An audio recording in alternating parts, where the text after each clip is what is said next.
Hello, everybody. I hope you're having a wonderful Monday. I thought since I didn't get to do chapter 2 last night, I'd go ahead and read it today. And I did get all of Turf War for Spider-Man done.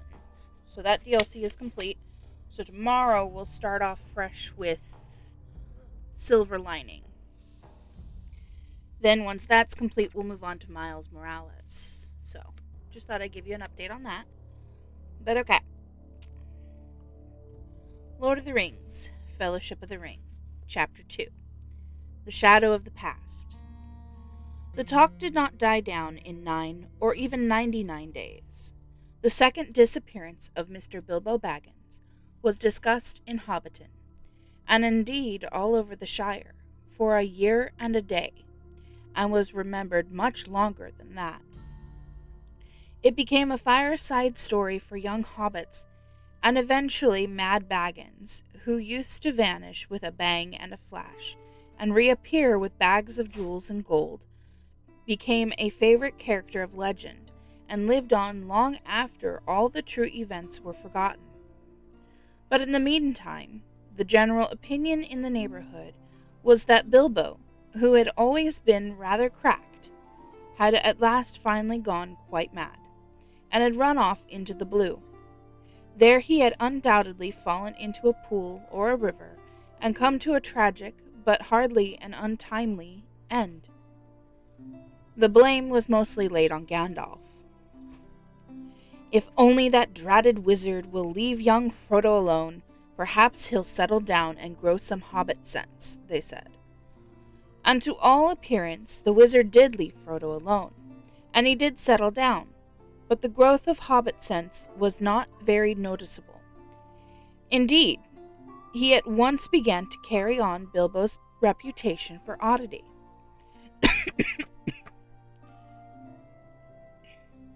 He refused to go into mourning, and the next year he gave a party in honor of Bilbo's 112th birthday, and he called which he called a hundredweight feast.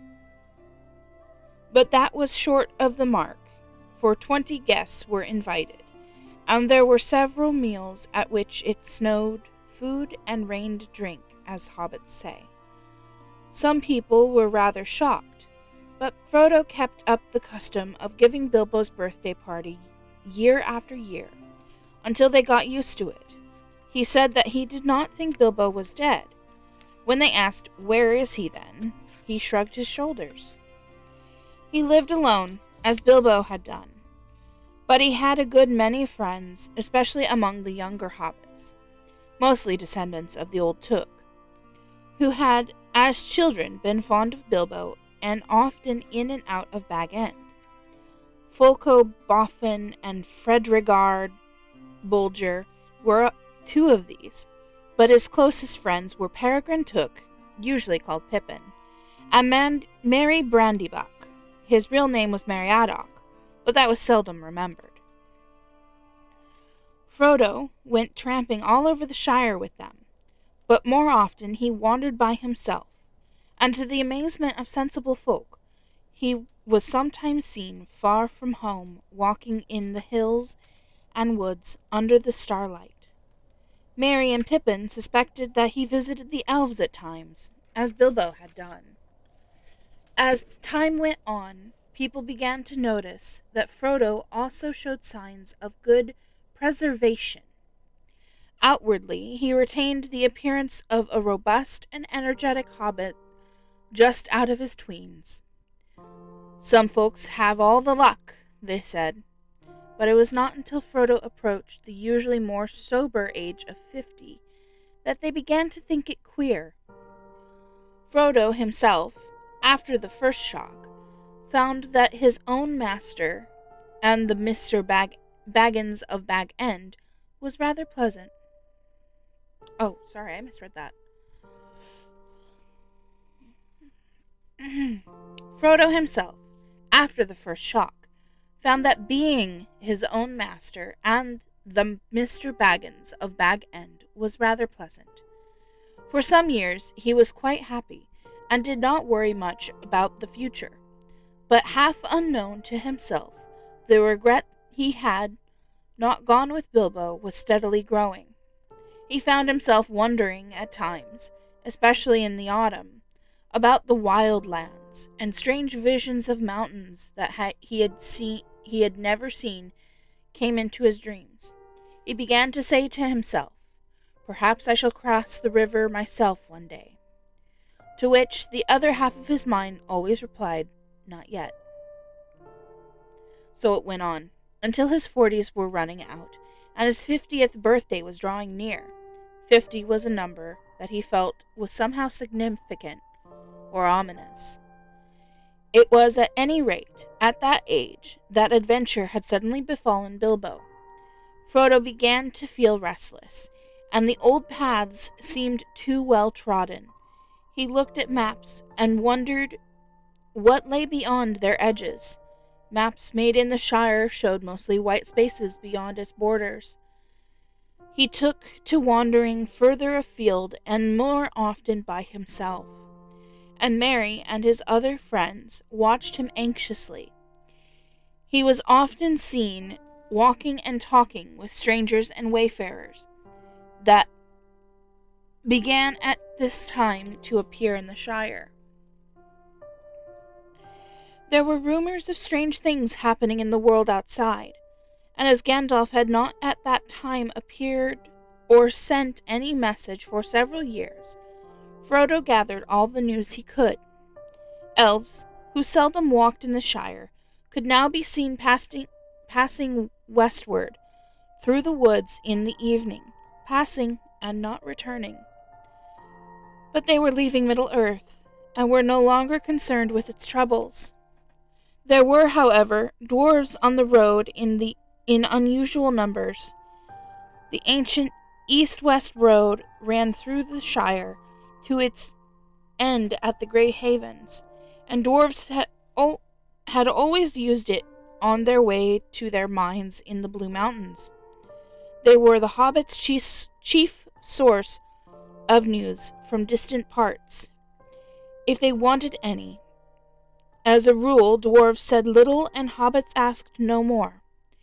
But now Frodo often met strange dwarves of far countries, seeking refuge in the west. They were troubled, and some spoke in whispers of the enemy, and the land of Mordor. That name, the hobbits only knew in legends of the dark past, like a shadow in the background of their memories. But it was ominous and disquieting. It seemed that the evil power in Mirkwood had been driven out by the White Council, only to reappear in greater strength in the old strongholds of Mordor. The Dark Tower had been rebuilt, it was said. From there, the power was spreading far and wide, and away far east and south, there were wars and growing fear. Orcs were multiplying again in the mountains. Trolls were abroad, no longer dull-witted, but cunning and armed with dreadful weapons. And there were murmured hints of creatures more terrible than all these, but they had no name. Little of all this, of course, reached the ears of ordinary hobbits, but even the deafest and most stay-at-home began to hear queer tales, and those whose business took them to the borders saw strange things. The conversation in the Green Dragon at Bywater one evening in the spring of Frodo's 50th year showed that even in the comfortable heart of the Shire, rumors had been heard, though most hobbits still laughed at them. Sam Gamgee was sitting in one corner near the fire, and opposite him was Ted Sandyman, the miller's son. And there were various other rustic hobbits listening to their talk. "Queer things you do hear these days, to be sure," said Sam. "Ah," said Ted, "you do, if you listen. But I can hear fireside tales and children's stories at home if I want to." "No doubt you can," retorted Sam, "and I dare say there's more truth in some of them than you reckon. Who invented the stories, anyway? take dragons now." "No, thank ye," said Ted. "I won't. I heard tell of them when I was a youngster, but there's no call to believe in them now. There's only one dragon in Bywater, and that's green," he said, getting a general laugh. One second. My throat's cracking.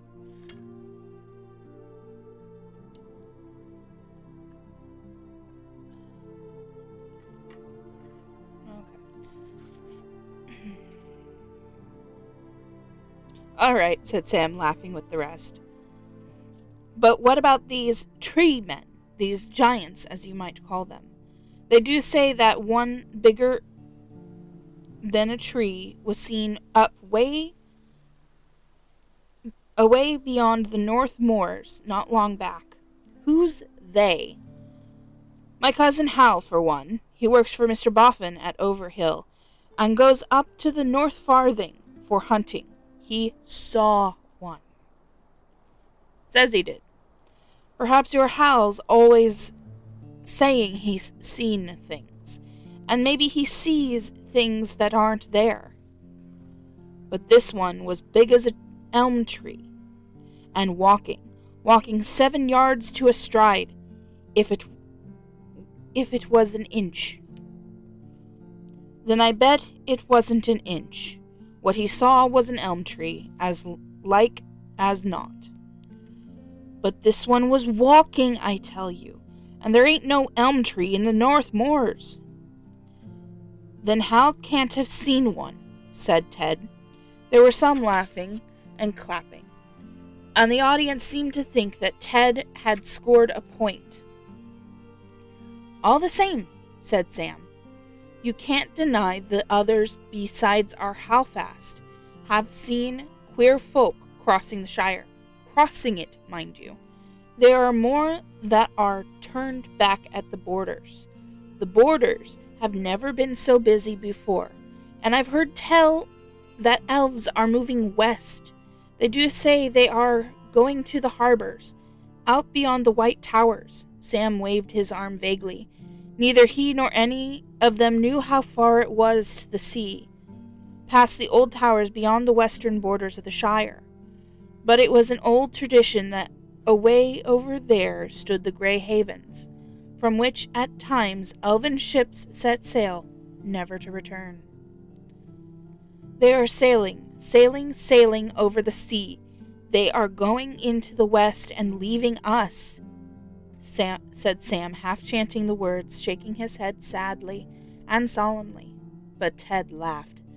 "Well, that isn't anything new, if you believe the old tales, and I don't see what it matters to me or you. Let them sail, but I warrant you haven't seen them doing it, nor anyone else in the Shire." "Well, I don't know," said Sam thoughtfully. He believed he had once seen an elf in the woods, and still hoped to see more one day. Of all the legends that he had heard in his early years, such fragments of tales and half-remembered stories about the elves as the hobbits knew had always moved him deeply. There are some, even in these parts, as know the fair folk and get news of them. There's Mr. Baggins now, that I work for. He told me that they were sailing, and he knows a bit about elves. And old Mr. Bilbo knew more. Many's the talk I had with him when I was a little lad." "Oh, they're both cracked," said Ted. "Leastways, old Bilbo is cracked, and Frodo's cracking. If that's where you get your news from, you'll never want for moonshine. Well, friends, I'm off home. Your good health." He drained his mug and went out noisily. Sam sat silent and said no more. He had a good deal to think about. For one thing, there was a lot to do up in the Bag End garden, and he would have a busy day tomorrow, if the weather cleared. The grass was growing fast, but Sam had more on his mind than gardening. After a while he sighed and got up and went out. It was early April, and the sky was now clearing after heavy rain. The sun was down, and a cool, pale evening was quietly fading into night. He walked home under the early stars through Hobbiton and up the hill, whistling softly and thoughtfully.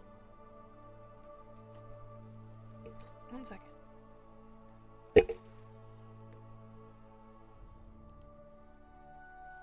Grr.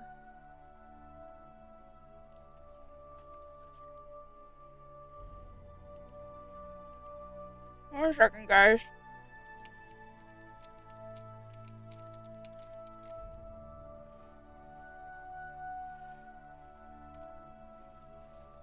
My throat is so cracked.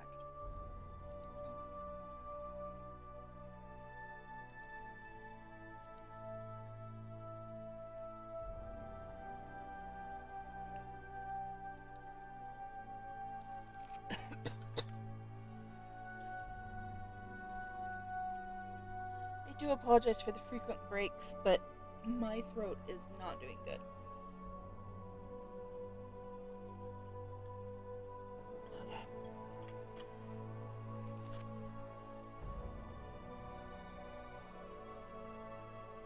Okay. It was just at this time that Gandalf reappeared after his long absence. For 3 years after the party he had been away. Then he paid Frodo a brief visit, and after taking a good look at him, went off again. During the next year or two, he had turned up fairly often, coming unexpectedly after dusk, and going off without warning before sunrise. He would not discuss his own business and journeys, and seemed chiefly interested in small news about Frodo's health and doings. Then, suddenly his visits had ceased. It was over 9 years since Frodo had seen or heard of him, and he had begun to think the wizard would never return, and had given up all interest in hobbits. But that evening, as Sam was walking home and twilight was fading, there came the once familiar tap on the study window. Frodo welcomed his old friend with surprise and great delight. They looked hard at one another. "Ah, well, eh?" said Gandalf.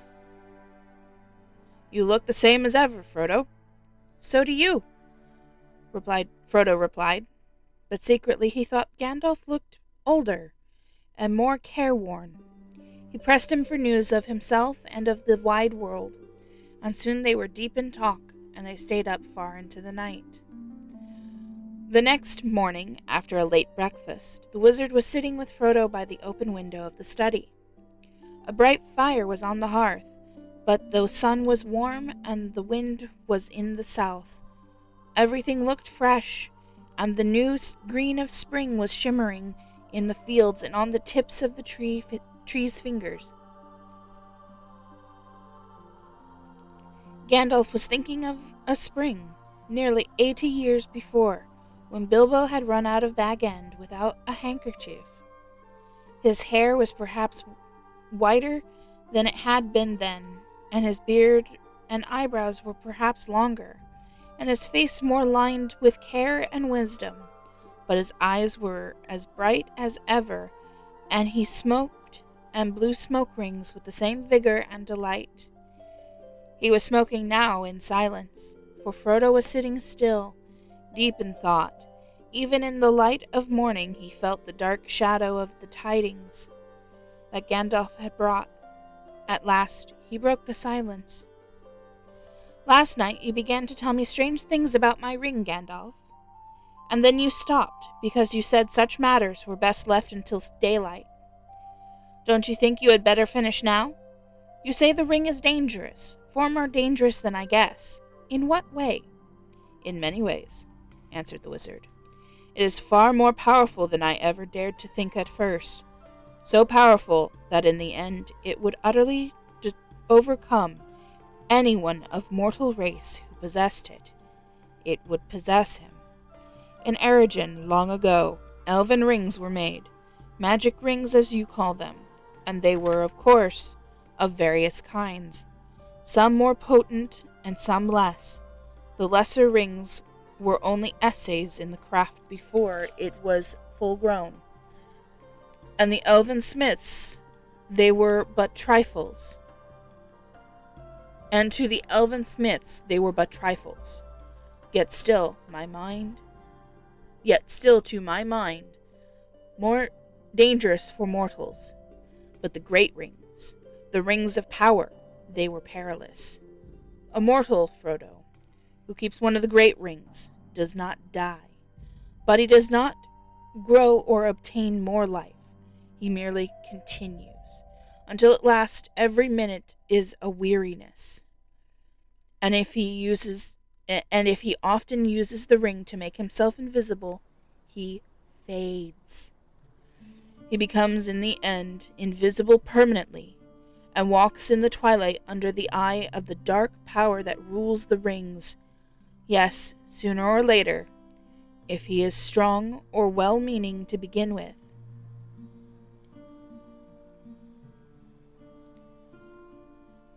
Neither strength nor good purpose will last. Oh, sorry, I read that wrong. Yes, sooner or later, if he is strong or well-meaning to begin with. But neither strength nor good purpose will last. Sooner or later, the dark power will devour him. How terrifying, said Frodo. There was another long silence. The sound of Sam Gamgee cutting the lawn came in from the garden. How long have you known this? Asked Frodo at length. How much did Bilbo know? Bilbo knew no more than he told you, I'm sure. He certainly never would have passed on to you anything he thought would be a danger, even though I promised to look after you. He thought the ring was very beautiful, and very useful at need, and if anything was wrong or queer, it was himself. He said that it was growing on his mind, and he was always worrying about it, but he did not suspect the ring itself was to blame, though he had found out that the thing needed looking after. It did not seem always of the same size or weight. It shrank or expanded in an odd way, and might suddenly slip off a finger where it had been tight. Yes, he warned me of that in his letter, so I have always kept it on its chain. Very wise, said Gandalf. But as for his long life, Bilbo never connected it with the ring at all. He took all the credit for that to himself, and he was very proud of it, though he was getting restless and uneasy, thin and stretched, he said, a sign that the ring was getting control. How long have you known all this? Asked Frodo again. Known? Said Gandalf. I have known much that only the wise know, Frodo. But if you mean known about this ring, well, I still do not know, one might say. There is a last test to make. But I no longer doubt my guess. When did I first begin to guess? He mused, searching back in memory. Let me see. It was in the year that the White Council drove the power from Mirkwood, just before the Battle of Five Armies, that Bilbo found his ring. A shadow fell on my heart then, though I did not know yet what I feared. I wondered often how Gollum came by a great ring, as plainly as it was. That at least was clear from the first. Then I heard Bilbo's strange story of how he had won it, and I could not believe it. When I at last got the truth out of him, I saw at once that he had been trying to put his claim to the ring beyond doubt. Much like Gollum was his birthday present. The lies were too much alike for my comfort. Clearly the ring had an unwholesome power that had set to work on its keeper at once. That was the first real warning I had that all was not well. I told Bilbo often that such rings were better left unused, but he resented it, and soon got angry. There was little else I could do. I could not take it from him without doing greater harm, and I had no right to do so anyway. I could only wait. I could only watch and wait. I might perhaps have consulted Saruman the White, but something always held me back. Who is he? Asked Frodo. I've never heard of him before. Maybe not, answered Gandalf. Hobbits are, or were, no concern of his. Yet he is great among the wise. He is the chief of my order and the head of the council. His knowledge is deep, but his pride has grown with it, and he takes ill any meddling. The lore of the elven rings, great and small, is his province. He has long studied it, seeking the lost secrets of their making. But when the rings were debated in the council, all he would reveal to us of his ring lore told against my fears. So my doubt slept, but uneasily. Still I watched, and I waited. And all seemed well with Bilbo, and the years passed. Yes, they passed, and they seemed not to touch him. He showed no signs of age, and the shadow fell on me again. But I said to myself, after all, he comes from a long-lived... After all, he comes of a long-lived family on his mother's side. There is time yet. Wait. And I waited. Until that night when he left this house. He said and did things that filled me with a fear that no words of Saruman could allay. I knew at last that something dark and deadly was at work, and I have spent most of the years since then finding out the truth of it. There isn't any permanent harm done. There wasn't any permanent harm done, was there? Asked Frodo anxiously. He would get all right in time, wouldn't he? Be able to rest in peace, I mean. He felt better at once, said Gandalf. But there is only one power in this world that knows about... sorry. I need to stop for a second.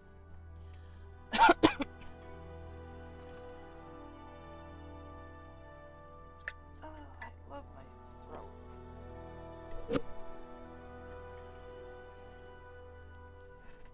Okay.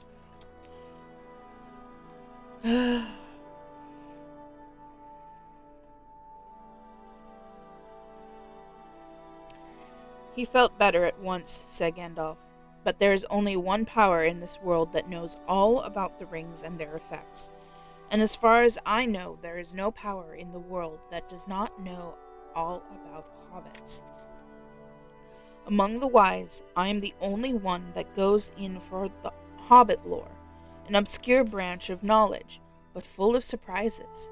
Soft as butter they can be, and yet sometimes as tough as tree roots.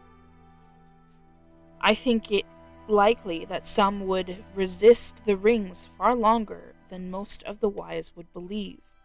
I don't think you need to worry about Bilbo. Of course, he possessed the ring for many years and used it, so it might take a long while for the influence to wear off. Before it was safe for him to see it again, for instance. Otherwise, he might live on for years, quite happily. Just stop as he was when he parted with it. For he gave it up in the end of his own accord. An important point. No, I was not troubled about dear Bilbo any more, once he had let the thing go. It is for you I feel responsible. Ever since Bilbo left, I have been deeply concerned about you, and about all these charming, absurd, helpless hobbits. It would be a grievous blow to the world if the dark power overcame the Shire. If all your kind, jolly, stupid Bolgers, hornblowers, boffins, bracegirdles, and the rest, not to mention the ridiculous Bagginses, became enslaved. Okay, 1 second, guys. Okay. Hello, Tangled. Frodo shuddered. But why should we be? He asked. And why should he want such slaves? To tell you the truth, replied Gandalf, I believe that hitherto, mark you, he has entirely overlooked the existence of hobbits. You should be thankful, but your safety has passed. He does not need you. He has many more useful servants, but he won't forget you again, and hobbits, as miserable slaves, would please him far more than hobbits happy and free. There is such a thing as malice and revenge. Revenge? Said Frodo. Revenge for what? I still don't understand what all this has to do with Bilbo and myself and our ring. It has everything to do with it, said Gandalf. You do not know the real peril yet, but you shall. I was not sure of it myself when I was last here, but the time has come to speak. Give me the ring for a moment. I'm going to pause right there, take another sip of my orange juice.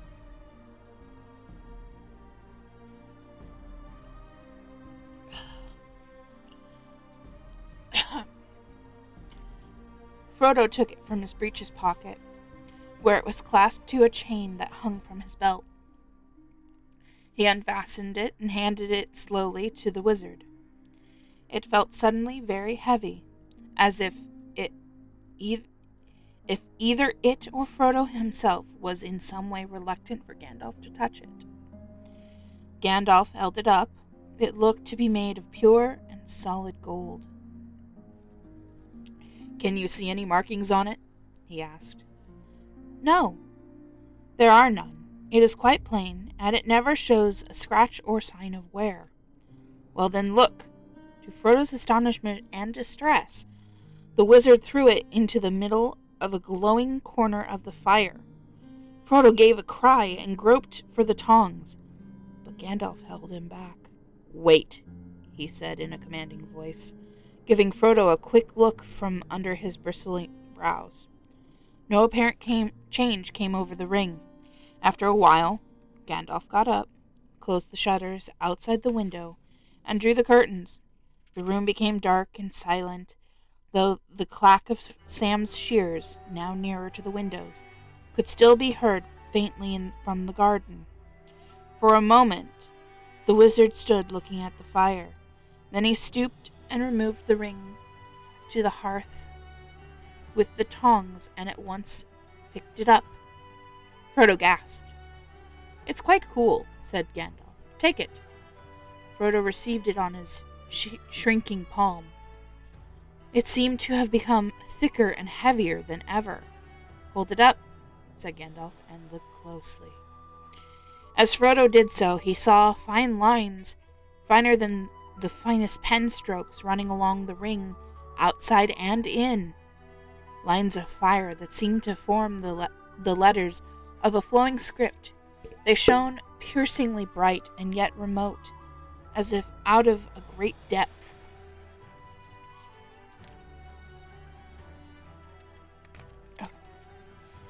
I cannot read the fiery letters, said Frodo in a quavering voice.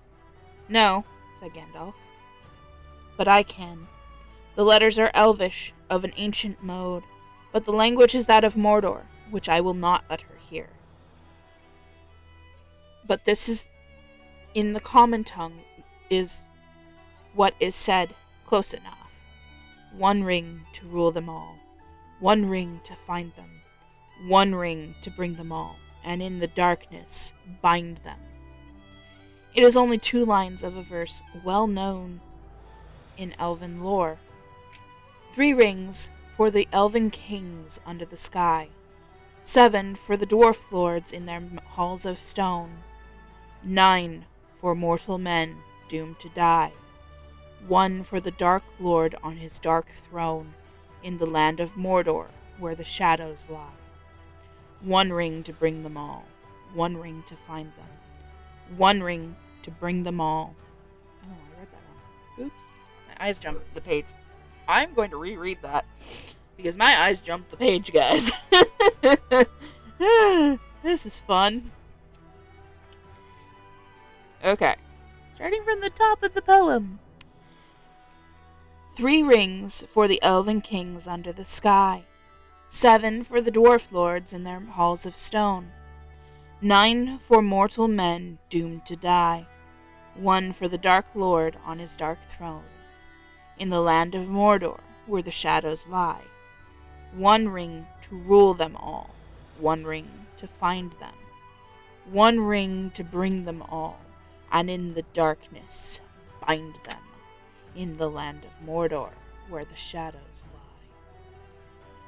He paused, then said slowly in a deep voice, "This is the Master Ring, the 1 ring to rule them all. This is the 1 ring he had lost many ages ago, to the great weakening of his power. He greatly desires it, but he must not get it." Frodo sat silent and motionless. Fear seemed to stretch out a vast hand, like a dark cloud rising in the east and looming up to engulf him. "This ring?" he stammered. How on earth did it come to me?" "Ah, that is a very long story. The beginnings lie back in the Black Years, which only the lore masters now remember. If I were to tell you the tale, we should still be sitting here when spring had passed into winter. But last night I told you of Sauron the Great, the Dark Lord. The rumors that you have heard are true. He has indeed arisen again and left his hold in Mirkwood and returned to his ancient fastness in the dark Tower of Mordor. That name even you hobbits have heard of, like a shadow on the borders of old stories. Always, after a defeat and a respite, the shadow takes another shape and grows again. I wish it need not have happened in my time." "So do I," said Gandalf. "And so do all who live to see such times. But that is not for them to decide. All we have to do..." This quote chokes me up a bit, so give me a second. Whew. "So do I," said Gandalf. "And so do all who live to see such times. But that is not for them to decide. All we have to decide is what to do with the time that is given us. And already, Frodo, our time is beginning to look black. The enemy is fast becoming very strong. His plans are far from ripe, but but they are ripening. We shall be hard put to it. We should be very hard put to it, even if it were not for all this dreadful chance. The enemy still lacks 1 thing to give him strength and knowledge to beat down all resistance. Break the last defenses and cover all the lands in a second darkness. He lacks the 1 ring. The 3, fairest of all, the elf lords, hid from him, and his hand never touched them or sullied them. 7, the dwarf kings possessed, but 3 he has recovered, and the others the dragons have consumed.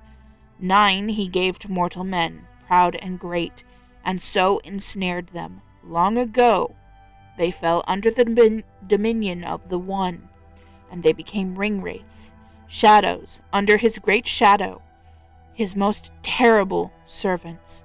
Long ago, it is many a year since the 9 walked abroad. Yet who knows, as the shadow grows once more, they too may walk again. But come, we will not speak of such things even in the morning of the Shire. So it is now, the 9 he has gathered to himself, the 7 also, or else they are destroyed. The 3 are hidden still, but that no longer troubles him. He only needs the 1, for he made that ring himself. It is his, and he let a great part of his former power pass into it, so that he could rule all the others. If he recovers it, then he will command them all again, wherever they be, even the three. And all that has been wrought with them will be laid bare, and he will be stronger than ever. And this is the dreadful chance, Frodo. He believed that the one had perished, that the elves had destroyed it, as should have been done. But he knows now that it has not perished, that it has been found. So he is seeking it, and all his thought is bent on it. It is his great hope and our greatest fear. Why wasn't it destroyed? Cried Frodo. And how did the enemy ever come to lose it if he was so strong, and it was so precious to him? He clutched the ring in his hand, as if he saw already dark fingers stretching out to seize it. It was taken from him, said Gandalf. The strength of the elves to resist him was greater long ago, and not all men were estranged from them. The men of Westernese came to their aid. That is a chapter of ancient history which it might be good to recall, for there was sorrow then too, and gathering darkness, but great valor and great deeds that were not wholly vain. One day, perhaps, I will tell you all the tale, or you shall hear it told in full by one who knows it best. But for the moment, since most of all you need to know how this thing came to you, and that will be tale enough, this is all I will say. It was Gil-galad, elven king and Elendil of Westernese, who overthrew Sauron, though they themselves perished in the deed. And Isildur, Elendil's son, cut the ring from Sauron's hand and took it for his own. Then Sauron was vanquished, and his spirit fled and was hidden for long years until his shadow took shape again in Mirkwood. But the ring was lost. It fell into the great river Anduin and vanished. For Isildur was marching north along the east banks of the river, and near the Gladden fields he was waylaid by orcs of the mountain. And almost all his folk were slain. He leaped into the waters, but the ring slipped from his finger as he swam. And then the orcs saw him and killed him with arrows.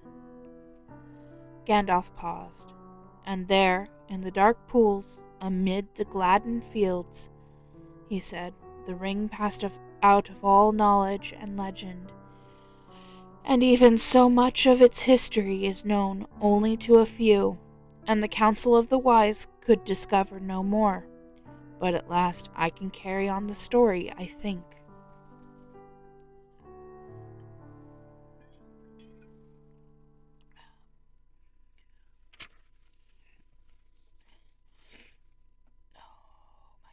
Okay.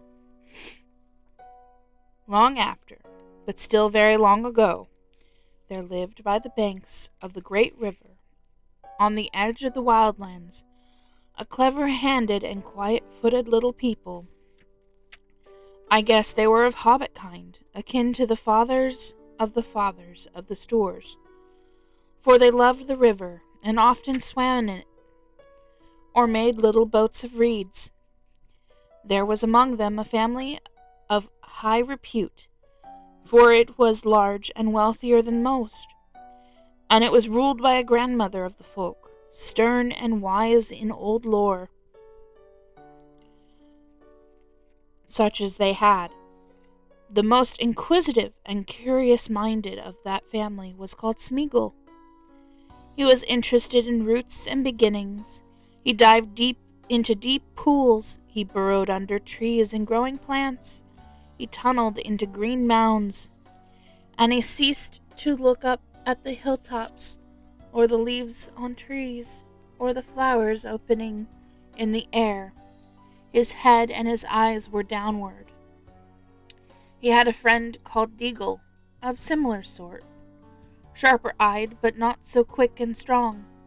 One time they took a boat and went down to the Gladden fields, where there were great beds of irises and flowering reeds.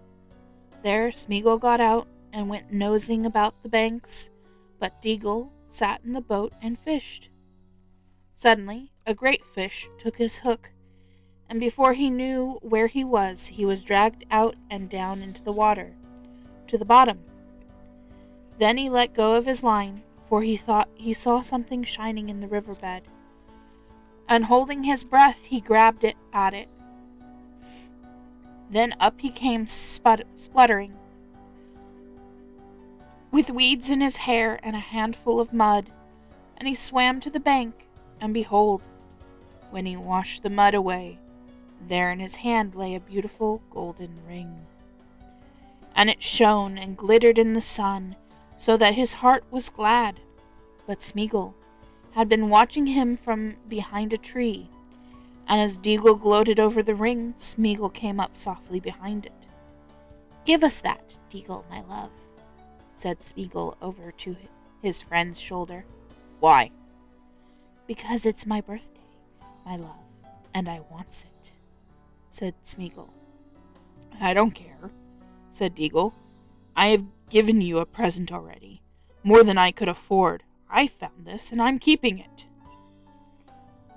"Oh, are you indeed, my love?" said Smeagol, and he caught Deagle by the throat and strangled him, because the gold looked so bright and beautiful. Then he put the ring on his finger. No one ever found out what had become of Deagle. He was murdered far from home, and his body was cunningly hidden. But Smeagol returned alone, and he found that none of his family could see him when he was wearing the ring. He was very pleased with his discovery, and he concealed it, and he used it to find out secrets. He put his knowledge to crooked and malicious uses. He became sharp-eyed and keen-eared for all that was heartful. The ring had given him power according to his stature. It was not to be wondered at that he became very unpopular and was shunned, when visible, by all his relations. They kicked him, and he bit their feet. He took to thieving and going about muttering to himself and gurgling in his throat, so they called him Gollum and cursed him, and told him to go far away, and his grandmother, desiring peace, expelled him from the family and turned him out of her hole. He wandered in loneliness, weeping a little for the hardness of the world, and he journeyed up the river till he came to a stream that flowed down from the mountains, and he went that way. He caught fish in deep pools with invisible fingers, and ate them raw. One day it was very hot, and as he was bending over a pool, he felt a burning on the back of his head. A dazzling light from above the water pained his wet eyes. He wondered at it, for he had almost forgotten about the sun. Then, for the last time, he looked up and shook his fist at her. But as he lowered his eyes, he saw far above the tops of the misty mountains, out of which the stream came. And he thought suddenly, it would be cool and shady under those mountains. The sun could not watch me there. The roots of the mountains must be roots indeed. There must be great secrets buried there, which have not been discovered since the beginning. So he journeyed by night into the highlands, and he found a little cave out of which the dark stream ran, and he wormed his way like a maggot into the heart of the hills and vanished out of all knowledge. The ring went into the shadows with him, and even the Maker, when his power had begun to grow again, could learn nothing of it. "Gollum?" cried Frodo.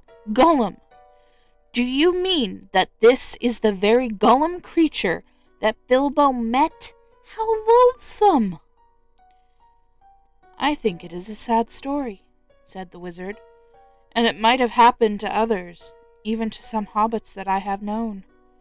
I can't believe that Gollum was connected with hobbits, however distantly, said Frodo with some heat. What an abominable notion! It is true all the same, replied Gandalf, about their origins at any rate. I know more than hobbits do themselves, and even Bilbo's story suggests the kinship. There was a great deal in the background of their minds and memories that was very similar. They understood one another remarkably well, very much better than a hobbit would understand, say, a dwarf, or an orc, or even an elf. Think of the riddles they both knew, for one thing. Yes, said Frodo, though other folks besides hobbits ask riddles, and of much the same sort, and hobbits don't cheat. Gollum meant to cheat all the time. He was just trying to put poor Bilbo off his guard, and I dare say it amused his wickedness to start a game which might end in providing him with an easy victim, but if he lost, would not hurt him. Only too true, I fear, said Gandalf. But there was something else in it, I think, which you don't see yet. Even Gollum was not wholly ruined. He had proved tougher than even one of the wise would have guessed, as a hobbit might. There was a little corner of his mind that was still his own. The light came through it, as though a chink in the dark, light out of the past. It was actually pleasant, I think, to hear a kindly voice again, bringing up memories of wind and trees and sun on the grass and such forgotten things.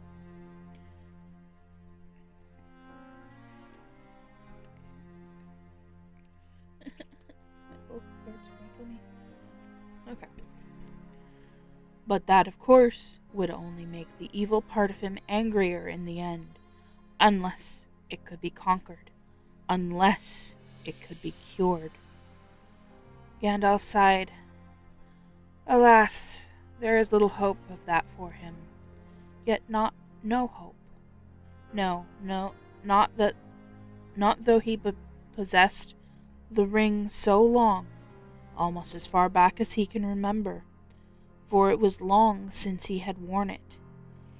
In the black darkness it was seldom needed. Certainly, he never faded. He is thin and tough still. But the thing was eating up his mind, of course, and the torment had almost become unbearable. One second, guys. I'm kind of struggling. Okay. All the great secrets under the mountain had turned out to be just empty night. There was nothing more to find out, nothing worth doing, only nasty, furtive eating and resentful remembering. He was altogether wretched. He hated the dark, and he hated light more. He hated everything, and the ring most of all. What do you mean? Said Frodo. Surely the ring was his precious and the only thing he cared for. But if he hated it, why didn't he get rid of it, or go away and leave it? You ought to begin to understand, Frodo. After all, you have heard, said Gandalf. He hated it and loved it, as he hated and loved himself. He could never get rid of it. He had no will left in the matter. A ring of power looks after itself, Frodo. It may slip off treacherously, but its keeper never abandons it.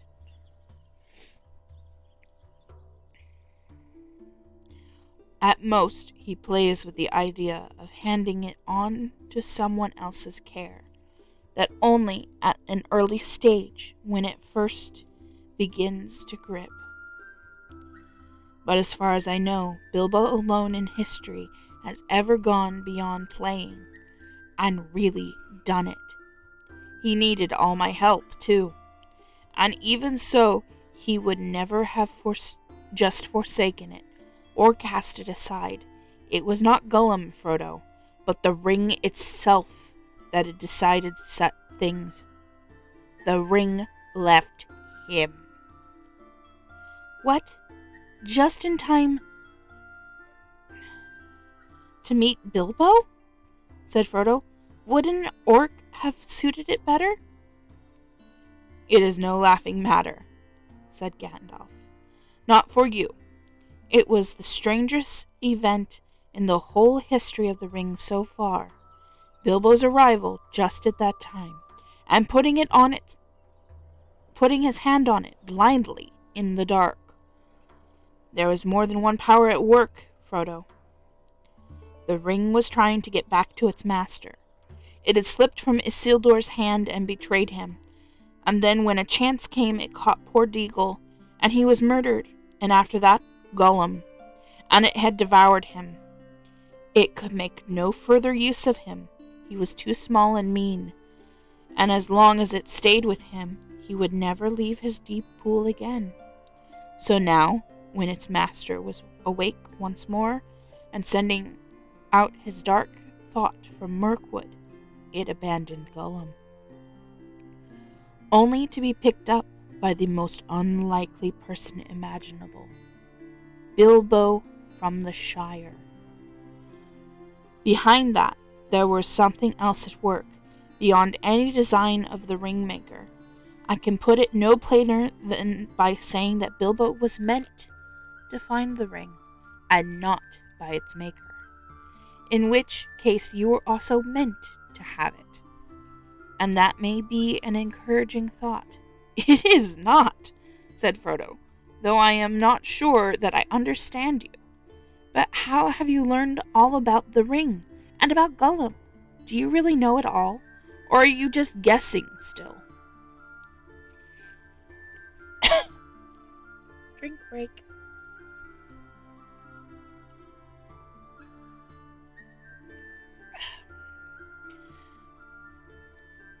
Gandalf looked at Frodo, and his eyes glinted. I knew much, and I have learned much, he answered, and I am still not going to give an account of all my doings to you.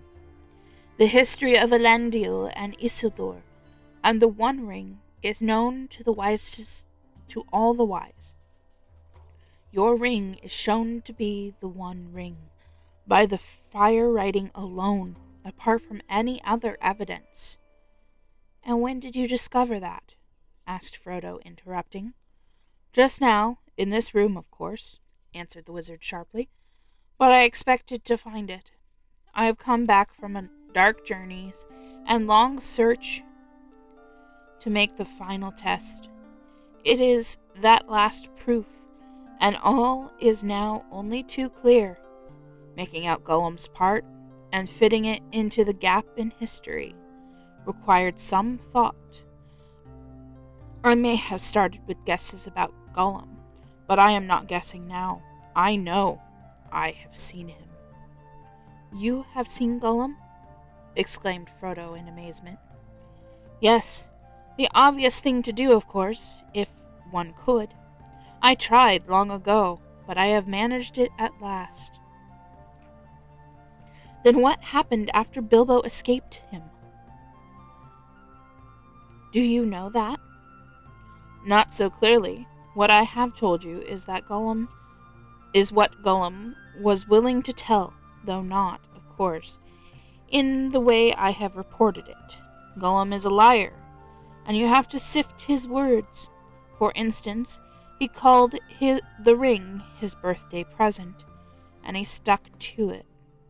He said it came from his grandmother, who had lots of beautiful things of that kind.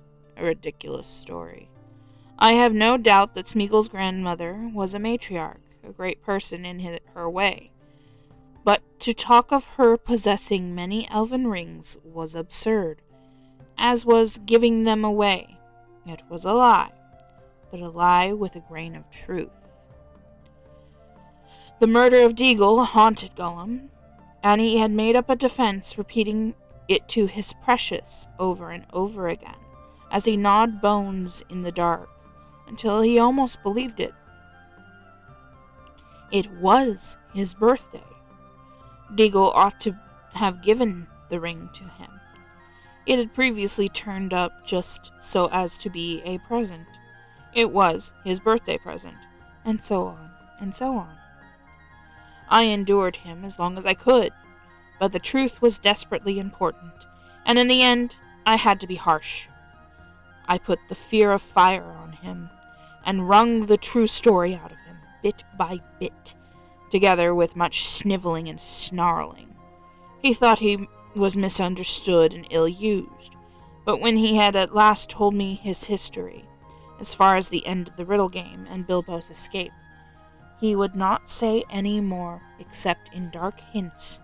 Some other fear was on him greater than mine. He muttered that he was going to get his own back. People would see if he would stand being kicked, driven into a hole, and then robbed. Gollum had good friends now. Good friends and very strong. They would help him. Baggins would pay for it. That was his chief thought. He hated Bilbo and cursed his name. What is more, he knew where he came from. But how did he find that out? Asked Frodo. Well, as for the name, Bilbo very foolishly told Gollum himself. And after that, it would not be difficult to discover his country, once Gollum came out. Oh yes, he came out. His longing for the ring proved stronger than his fear of the orcs, or even the light. After a year or two, he left the mountains. You see, though still bound by the desire of it, the ring was no longer devouring him. He began to revive a little. He felt old, terribly old, yet less timid, and he was mortally hungry. Light of sun and moon he still feared and hated, and he always will, I think. But he was cunning. He found he could hide from daylight and moonshine, and make his way swiftly and softly by dead of night, with his pale, cold eyes, and catch small, frightened or unwary things. He grew stronger and bolder with new food and new air. He found his way into Mirkwood, as one would expect. Is that where you found him? Asked Frodo. I saw him there, answered Gandalf. But before that he had wandered far. Sorry, 1 second.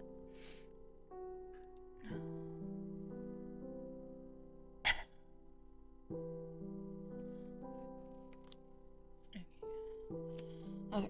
I saw him there, answered Gandalf. But before that he had wandered far, following Bilbo's trail. It was difficult to learn anything from him, for certain. For his talk was constantly interrupted by curses and threats. What had it got in its pockets, he said. It wouldn't say, no, precious. Little cheat. Not a fair question. It cheated first. It did. It broke the rules. We ought to have squeezed it, yes, precious. And we will, precious. That is a sample of his talk. I don't suppose you want any more. I had weary days of it. But from hints dropped among the snarls, I even gathered that his padding feet had taken him as far as at last to Esgaroth, and even to the streets of Dale, listening secretly and peering. Well, the news of the great events went far and wide in Wilderland, and many heard Bilbo's name and knew where he came from. We made no secret of our return journey on his way in the west. We made no secret of our return journey to his home in the west. Gollum's sharp ears would soon learn what he wanted. Then why didn't he track Bilbo further? Asked Frodo. Why didn't he come to the Shire? Okay, I gotta take a break.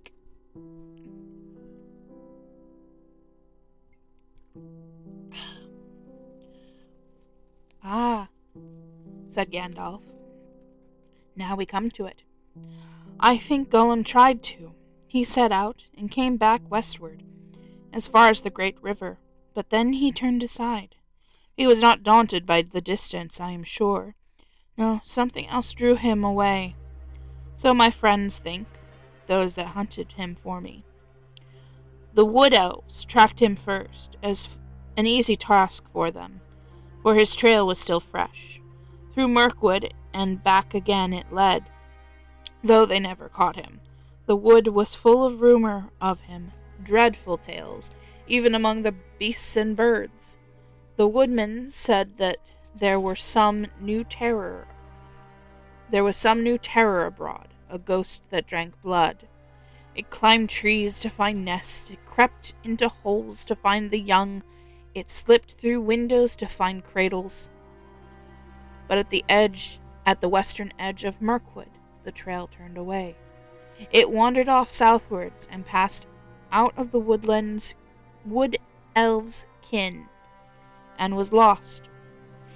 And then I made a great mistake. Yes, Frodo, and not the first, though I fear it may prove the worst. I let the matter be. I let him go, for I had much else to think of at that time, and I still trusted the lore of Saruman. Well, that was years ago. I have paid for it since with many dark and dangerous days. The trail was long cold when I took it up again, after Bilbo left here, and my search would have been in vain but for the help that I had from a friend, Aragorn, the greatest traveler and huntsman of this age of the world. Together we sought for Gollum down the whole length of Wilderland, without hope and without success. But at last, when I had given up the chase and turned to other parts, Gollum was found.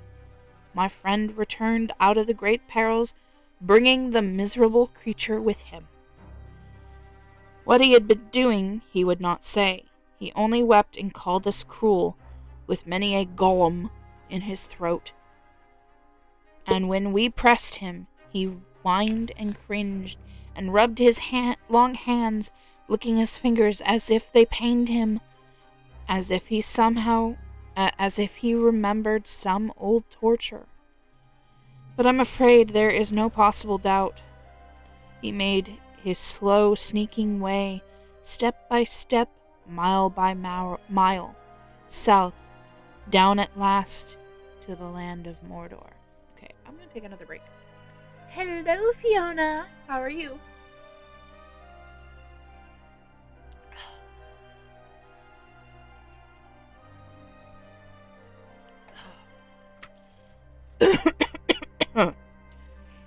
Oh, my throat.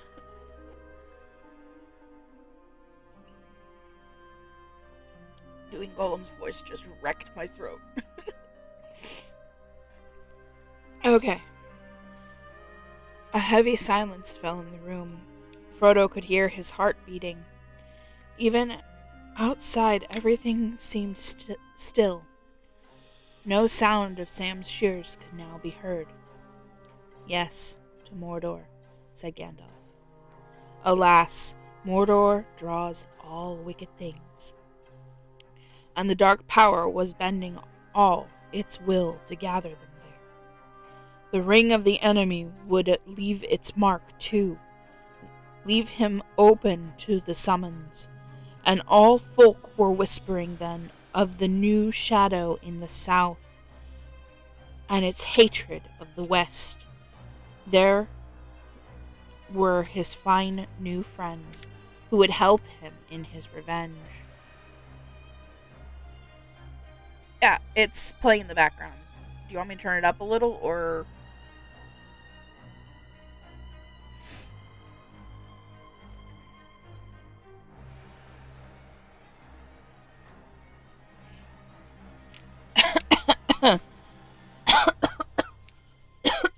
One second.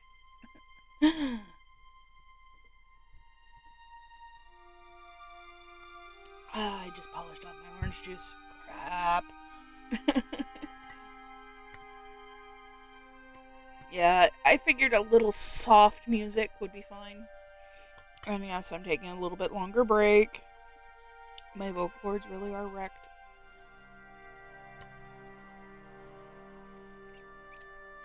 And yes, that's a squeak from my water bottle.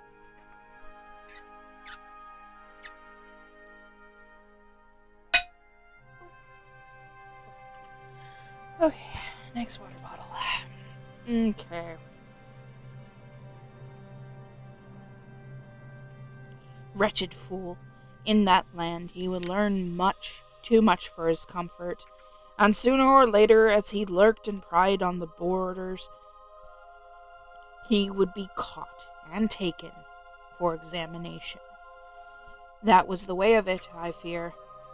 When he was found, he had already been there long, and was on his way back on some errand of mischief. But that does not matter much now. His worst mischief was done. Yes, alas. Through him the enemy has learned that the One has been found again. He knows where Isildur fell. He knows where Gollum found his ring. He knows that it was a great ring, for it gave long life. He knows that there is not one of the three, that it was not. Let me retry that. He knows that it is not one of the three, for they have never been lost, and they endured no evil. He knows that it was not one of the 7 or the 9, for they are accounted for. He knows that it is the one. He has at last heard, I think, of hobbits and the Shire. The Shire, he may be seeking for it now, if he has not already found out where it lies. Indeed, Frodo, I fear that he may even think that the long unnoticed name of Baggins has become important. But this is terrible, cried Frodo. Far worse than the worst that I imagined. From your hints and warnings, oh Gandalf, best of friends, what am I to do? For now I am really afraid. What am I to do? What a pity that Bilbo did not stab the vile creature when he had the chance. Pity? It was pity that stayed with his hand. Pity and mercy do not to strike without need. He has been well rewarded, Frodo. Be sure that he took so little hurt from the evil and escaped in the end because he began his ownership of the ring so, with pity. I am sorry, said Frodo, but I am frightened, and I do not feel any pity for Gollum. You have not seen him, Gandalf broke in. No, and I don't want to, said Frodo. I can't understand you. Do you mean to say that you and the elves have let him live on after all those horrible deeds? At any rate, he is as bad as an orc, and just an enemy. He deserves death. Deserves it? I dare say he does. Many that live deserve death, and some that die deserve life. Can you give it to them? Then do not be too eager to deal out death in judgment, for even the wise cannot see all ends. I have not much hope that Gollum can be cured before he dies, but there is a chance of it, and he is bound up with the fate of the ring. My heart tells me that he has some part to play, for good or ill, before the end. And when that comes, the pity of Bilbo may rule the fate of many, yours not least. In any case, we did not kill him. He was very old and very wretched. The wood elves have him in prison, but they treat him with such kindness as they can find in their wise hearts. All the same, said Frodo, even if Bilbo did not kill Gollum, I wish he had not kept the ring. I wish he had never found it, and that I did not have and I had not got it. Why did you let me keep it? Why didn't you make me throw it away or destroy it?" "Let you? Make you?" said the wizard. "Haven't you been listening to all that I have said? You are not thinking of what you are saying. But as for throwing it away, that was obviously wrong. These rings have a way of being found. In evil hands, it might have done great evil. Worst of all, it might have fallen into the hands of the enemy. Indeed, it certainly would. For this is the one he is exerting all his power to find it or draw it to himself. Of course, my dear Frodo, it is dangerous for you, and that has troubled me deeply. But there is so much at stake that I had to take some risk. Though, even when I was far away, there has never been a day when the Shire has not been guarded by watchful eyes. As long as you never used it, I did not think that the ring would have any lasting effect on you. Not for evil, not at any rate for a very long time. And you must remember that 9 years ago, when I last saw you, I still knew little for certain. But why not destroy it, as you say should have been done long ago?" cried Frodo again. "If you had warned me, or even sent me a message, I would have done away with it." "Would you? How would you have done that? Have you ever tried?" "No, but I suppose one could hammer it or melt it." "Try," said Gandalf. "Try now."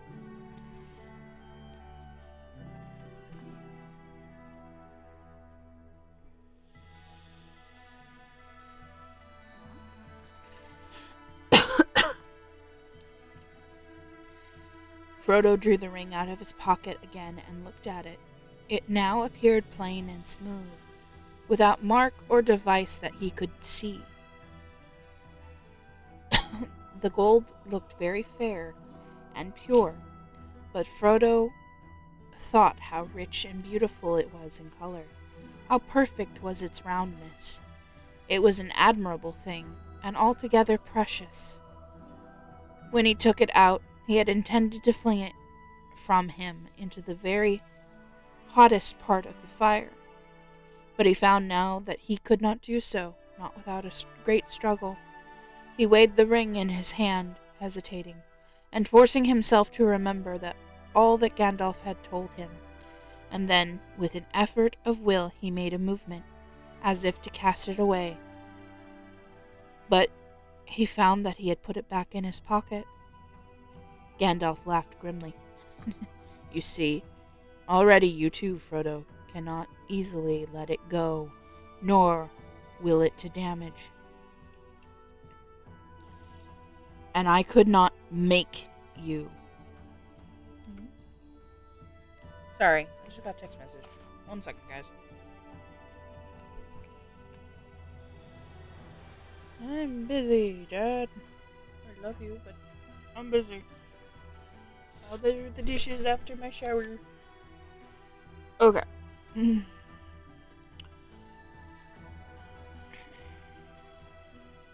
Start again. Gandalf laughed grimly. "You see? Already, you too, Frodo, cannot easily let it go, nor will to damage it. And I could not make you, except by force, which would break your mind. But as for breaking the ring, force is useless. Even if you took it and struck it with a heavy sledgehammer, it would make no dint in it. It cannot be unmade by your hands or by mine. Your small fire, of course, would not melt even ordinary gold. This ring has already passed through it unscathed and even unheated.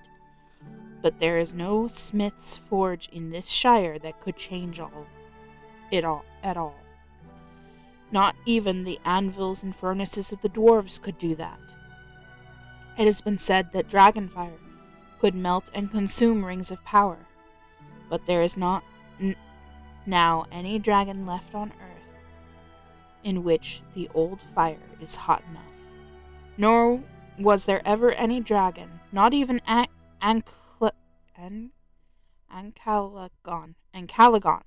the Black, who could have harmed the One Ring, the ruling ring, for that was made by Sauron himself. There is only one way: to find the cracks of doom in the depths of Orodruin.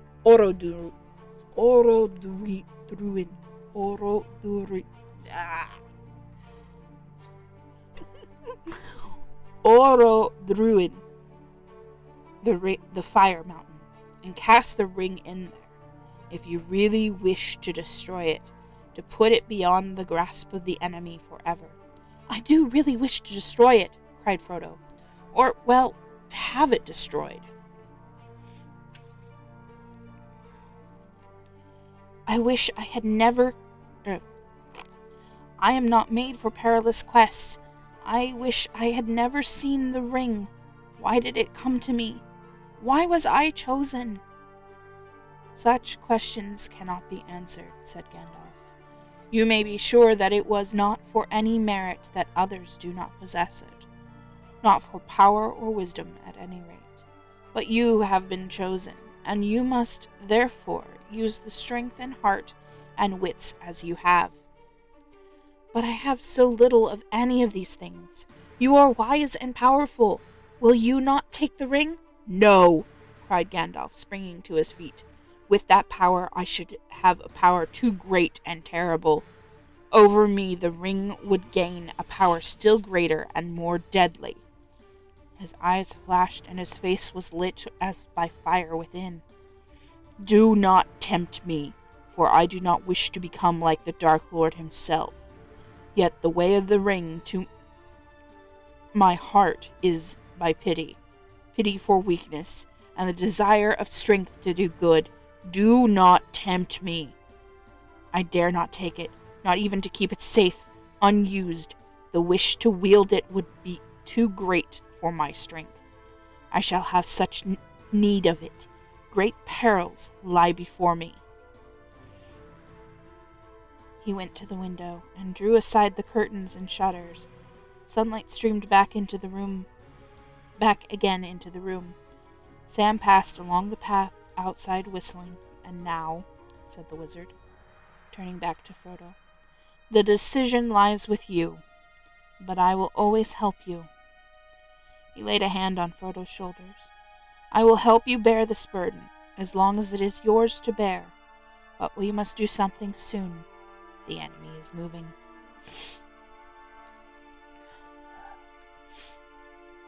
Sorry for the sniffles. My allergies are acting up.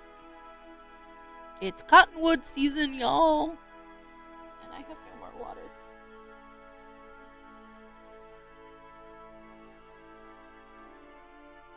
Oh, there's the last of my water. Okay, let's hurry up.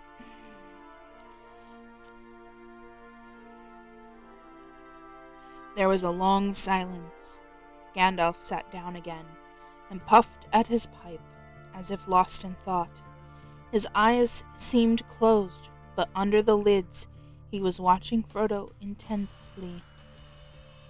Frodo gazed fixedly at the red embers on the hearth, until they filled all his vision, and he seemed to be looking down into the profound wells of fire. He was thinking of the fabled cracks of Dune and the terror of the fiery mountain. Well, said Gandalf at last, what are you thinking about? Have you decided what to do? No, answered Frodo, coming back to himself out of darkness, and finding to his surprise that it was not dark, and that out the window he could see the sunlit garden, or perhaps, yes. As far as I understand what you have said, I suppose I must keep the ring and guard it, at least for the present, whatever it may do to me. Whatever it may do, it will be slow. Slow to evil, if you keep it with that purpose. I hope so, said Frodo. But I hope that you may find some other better keeper soon. But in the meanwhile, it seems that I am in danger. A danger to all that live near me. I cannot keep the ring and stay here. I ought to leave Bag End, leave the Shire, leave everything and go away. He sighed. I should like to save the Shire if I could, though there have been times when I thought the inhabitants too stupid and dull for words, and have felt that an earthquake or an invasion of dragons might be good for them. But I don't feel like that now. I feel that as long as the Shire lies behind, safe and comfortable, I shall find wandering more bearable. I shall know that somewhere there is a firm foothold, even if my feet cannot stand there again. Of course, I have sometimes thought of going away, but I imagined that as a kind of holiday, a series of adventures like Bilbo's or better, ending in peace. But this would mean exile, a flight from danger into danger, drawing it after me. And I suppose I must go alone if I am to do that and save the Shire. But I feel very small, and very uprooted, and, well, desperate. The enemy is so strong and terrible. He did not tell Gandalf, but as he was speaking, a great desire to follow Bilbo flamed up into his heart. To follow Bilbo, and even perhaps to find him again. It was so strong that it overcame his fear. He could almost have run out there and then down the road without his hat, as Bilbo had done on a similar morning long ago. My dear Frodo, exclaimed Gandalf, hobbits really are amazing creatures. As I have said before, you can learn all there is to know about their ways in a month, and yet after 100 years they can still surprise you at a pinch. I hardly expected to get such an answer, not even from you. But Bilbo made no mistake in choosing his heir, though his little thought how important it would prove. I am afraid you are right. The ring will not be able to stay hidden in the Shire much longer. And for your own sake, as well as for others, you have to go. And leave the name of Baggins behind you. Excuse me. That name will not be safe to have outside the Shire or in the wild. I will give you a traveling name now. When you go as Mr. Underhill. But I don't think you need to go alone. Not if you know anyone you can trust, and who would be willing to go by your side, and that you would be willing to take into unknown perils. But if you look for a companion, be careful in choosing, and be careful of what you say even to your closest friends. The enemy has many spies and many ways of hearing. Suddenly he stopped, as if listening. Frodo became aware that all was very quiet, inside and outside. Gandalf crept to one side of the window. Then, with a dart, he sprang to the sill and thrust a long arm out and downwards. There was a squawk, and up came Sam Gamgee's curly head, hauled by one ear. Well, well, bless my beard, said Gandalf. Sam Gamgee, is it? Now what may you be doing? Lord bless you, Mr. Gandalf, sir. Nothing. Leastways, I was just trimming the grass border under the window, if you follow me. He picked up his shears and exhibited them as evidence. I don't, said Gandalf grimly. It is some time since I last heard the sound of your shears. How long have you been eavesdropping? Eavesdropping, sir? I don't follow you, begging your pardon. There ain't no eaves at Bag End, and that's a fact. Don't be a fool. What have you heard, and why did you listen? Gandalf's eyes flashed, and his brows struck out like bristles. Mr. Frodo, sir! Cried Sam, quaking. Don't let him hurt me, sir! Don't let him turn me into anything unnatural! My old dad would take on so! I meant no harm, on my honor, sir!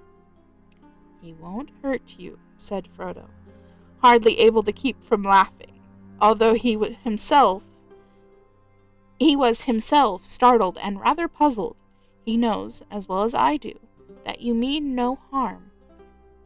But you just up and answered his questions. You up and answer his questions straight away. Yes, well, sir, said Sam, dithering a little. I heard a great deal that I didn't rightly understand about an enemy and rings and Mr. Bilbo, sir, and dragons and a fiery mountain and elves, sir. I listened because I couldn't help myself, if you know what I mean. Lord bless me, sir, but I do love tales of that sort, and I believe them too, whatever Ted may say. Elves, sir, I would dearly love to go see them. Couldn't you take me to see elves, sir, when you go? Suddenly Gandalf laughed. Come inside, he shouted, putting out both arms. He lifted the astonished Sam, shears, grass clippings, and all, right through the window and stood him on the floor. Take you to see elves, eh? He said, eyeing Sam closely, but with a smile flickering on his face. So you heard that Mr. Frodo is going away.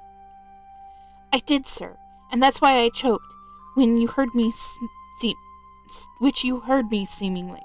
I tried not to, sir, but it burst out of me. I was so upset. It can't be helped, Sam, said Frodo sadly. He had suddenly realized that flying from the Shire would mean more painful partings than merely saying farewell to the familiar comforts of Bag End. I shall have to go, but... and he looked hard at Sam. If you really care about me, you will keep that a dead secret.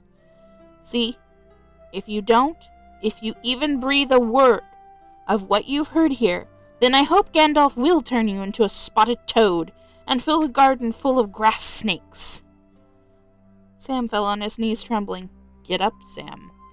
I have thought of something better than that. Something to shut your mouth and punish you properly for listening. You shall go away with Mr. Frodo. Me, sir? Cried Sam, springing up like a dog invited for a walk.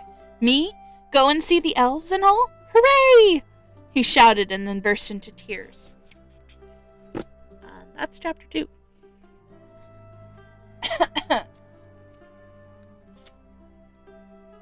It's getting a little easier to get different voices going, but whoo, my throat hurts. But, alright, guys. I just put the candle out that I had. Alrighty. So, tomorrow we'll go back to gaming streams and potentially a writing stream sometime this week. Just doing a little wrap up here, guys. I know in July we're going to start up a monthly writing prompt. Again. Which I will be pulling from Pinterest and other things that I've been finding. And maybe some self-made writing prompts. We'll see. Tangled and I will be working on that. And maybe Fiona if she wants to help out once in a while. But I do plan to get to where I read 2 chapters every Sunday night. Or I might make it a Monday night thing. We'll see. Because as you can hear, my vocal cords are kind of not happy. It might wind up being 1 chapter Sunday, 1 chapter Monday. Just with how my vocal cords are handling things. Don't smoke, kids. It's not worth it. It really isn't. Anyway, I did start to upload the Spider-Man playthrough onto YouTube as an unlisted playlist, which you can get the link for in the Discord. So, yeah, there is that. I may do the same with the reading streams, but not the writing. Well, maybe I'll do the writing. We'll see. We'll see about the writing. But I hope you all have a good night. Get plenty of water. I'm about to go get a refill. And then get plenty of sleep. Take any pills you need to take. And take care of yourselves. Chaos is out there, my dudes. And at the end of the day, we just gotta take care of each other and ourselves. Make the world a better place that way. Okay? Bye.